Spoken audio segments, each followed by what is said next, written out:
Alright, so today we're going to be changing the throttle cable on this JS 35. Start by taking this 3/8 nut off up by the throttle. Guide the cable off up here.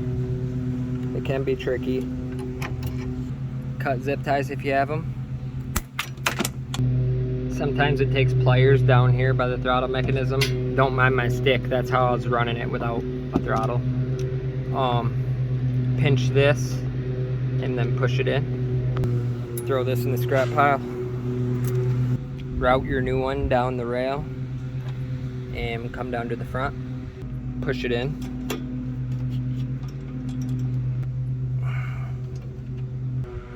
Lube it up with some lubricant.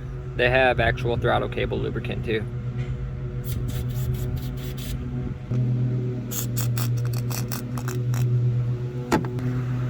Feed it in down below and come back up top.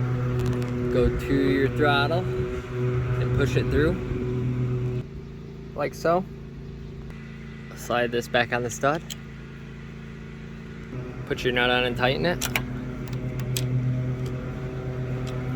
Zip tie your slack while keeping the cable straight. And you're done.